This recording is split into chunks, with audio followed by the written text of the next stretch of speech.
Vendredi 13 septembre, bonjour à toutes et à tous, ravi de vous retrouver pour cette nouvelle édition régionale, le journal préparé par l'ensemble de la rédaction, aujourd'hui avec d'abord vos prévisions météo. Après la grisaille et les nuages bas ce matin, malgré des températures quand même assez douces, 16 degrés au réveil, au lever du jour, du littoral à la métropole lilloise.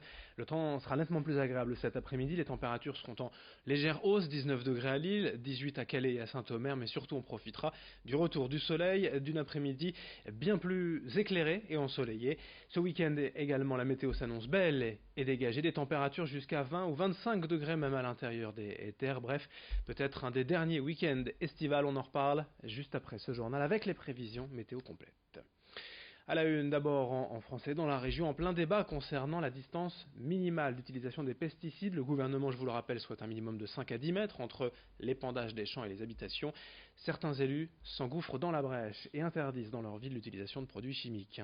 Ainsi à Lille, Martine Aubry s'est alliée aux maires de Paris, Nantes, Grenoble et Clermont-Ferrand hier pour lancer conjointement un arrêté municipal interdisant les pesticides sur leur territoire. C'est seulement symbolique, car la loi interdit déjà depuis 2017 l'utilisation de produits chimiques par les collectivités pour leurs espaces verts. Il s'agit là surtout de convaincre les propriétaires privés, les entreprises et de faire plier le gouvernement. On écoute Martine Aubry à ce propos au micro de Xavier Silly. Il y a des jardins de l'État, des grandes entreprises publiques, d'entreprises. Eh bien, on leur dit attention, arrêtez.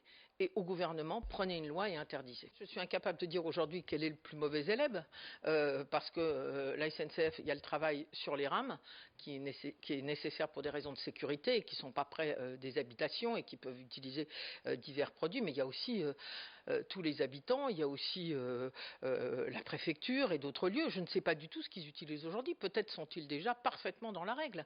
Mais aussi rappeler aux habitants, attention, pour vous, pour vos voisins, encore une fois, n'utilisez pas ces produits. Et dire au gouvernement, maintenant ça suffit, on connaît suffisamment les conséquences sur la santé. Et j'ai vu plusieurs communes rurales où des amis m'expliquaient les maladies qu'il y avait en leur sein à cause de ces produits. Eh bien maintenant, il faut y aller. Voilà. Et c'est ce que nous avons voulu dire. L'actualité économique également dans la région et sur le littoral, surtout ces derniers mois, c'est l'avenir des entreprises de dentelle, l'une des industries symboles de la région et de Calais.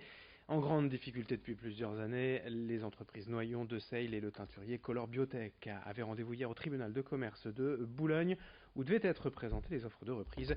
Pour De Seil, le tribunal a décidé d'une liquidation judiciaire avec poursuite d'activité, mais le potentiel repreneur, le groupe industriel Cochet, doit néanmoins revoir sa proposition jugée trop fragile par le tribunal. Pour Noyon et Color Biotech, la décision est attendue dans quelques jours, le 23 septembre. Explication avec un représentant syndical de Seil au micro de Corentin Escaillé. Nous avons demandé la liquidation sèche, puisque l'offre de M. Cochet est inacceptable en l'état, en tout cas en ce qui nous concerne, nous chez De Seil. Les juges sont retirés quand même pour prendre leur décision finale. Bon, c'est une prolongation jusqu'au 23. Mais tout le monde s'accorde à dire, c'est-à-dire le ministère public, messieurs les juges, les AGS, Maître Tamboise, que l'offre de M. Cochet est inacceptable en l'état et qu'il doit revoir sa copie. Plus ou moins eu connaissance de cette volonté d'avoir une prorogation au 23 afin que l'offre puisse être améliorée de manière ultime. Donc voilà, malgré tout les juges ont quand même tiqué un moment et voilà, finalement ils accordent un délai au cas où M. Cochet serait en mesure d'améliorer son offre. Autre sujet d'actualité, l'accès aux personnes à mobilité réduite dans la société, un sujet de plus en plus pris en compte par les pouvoirs publics, les établissements publics ou les services de transport.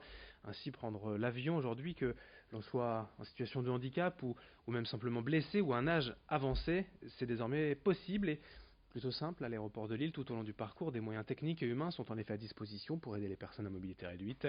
Nouveauté, cette année, une Fast Lane PMR, un couloir prioritaire pour accélérer les contrôles de sécurité. L'an dernier, près de 15 000 personnes à mobilité réduite ont voyagé à l'aéroport régional de Lille, comme Laurent Giamartini, joueur professionnel de tennis fauteuil, qui prend souvent l'avion pour se rendre à ces compétitions. Son avis sur la question au micro de Rémi Desremeaux. Vous arrivez à l'aéroport, déjà je suis quand même pas mal chargé puisque j'ai mon fauteuil à la fois de compétition, mon fauteuil personnel, plus les bagages, plus les raquettes et ça représente énormément de choses, donc c'est toujours agréable d'avoir une personne qui vient vous voir ou deux. pour vous assister et pour vous aider et à aller à l'enregistrement, pouvoir déposer et qu'on vous aide aussi en leur format pour pouvoir déposer votre fauteuil de compète. Tout ça fait que on est tranquille. Moi je sais que à chaque fois que je voyage, j'ai besoin de l'assistance parce que j'ai énormément de bagages et puis je suis dirigé, je suis tranquille, je suis rassuré. Attention pour les plus gourmands, les plus gourmets d'entre vous, retour du festival Mange Lille dès demain pour 10 jours jusqu'au dimanche 22 septembre. Au menu comme toujours, des dîners, des repas, des dégustations, des cours de cuisine, un marché, mais aussi des conférences et tables rondes. Petit changement cette année, de la gare Saint-Sauveur, on traverse le parc Jean-Baptiste Lebas pour aller au food court L'Hirondelle. Mais le programme reste inchangé, l'ambition également. Présentation ont bien des événements qu'il est encore possible de suivre. La plupart sont déjà réservés. Avec la coprésidente de l'association Mange Lille, Marie-Laure Fréchet, notre invitée. Il y a encore beaucoup de manifestations tout à fait accessibles. Donc, comme on le disait, 2 grands marchés. D'habitude, on n'en avait qu'un. Cette année, on a choisi d'en faire 2. 2 plus petits, peut-être plus familiaux, plus conviviaux. Donc, ça, c'est à l'Hirondelle, toujours au food court de l'Hirondelle, le dimanche 15 et le dimanche 22. Donc, des producteurs, de la street food. Et puis, cette hirondelle, elle va accueillir aussi un restaurant éphémère. Donc là, ça va durer que 6 jours. Voilà. On l'a appelé la cantine parce que voilà, les chefs et les producteurs qui sont abrités dans cette hirondelle ont eu envie de s'amuser avec les plats un peu iconiques de la cantine, ceux qui nous ont fait beaucoup souffrir, mais en les réinventant, en les pimpant, comme on dit, alors qu'évidemment, toujours avec de très beaux produits.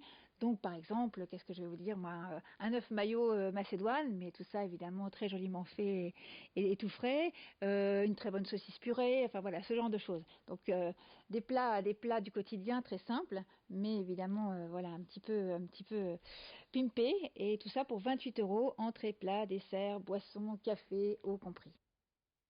Mange Lille sur les réseaux sociaux, sur le site internet pour tout savoir du programme de cette 4e édition. Un rappel rapidement, en football, le LOSC joue ce soir à domicile à 19h contre Angers en Ligue 1 et en National, Dunkerque accueille à 20h au stade Tribu l'équipe du Gazélec d'Ajaccio, tandis que Boulogne se déplace en Auvergne au Puy-en-Velay, match également à 20h en National. Fin de cette édition régionale, à suivre vos prévisions météo.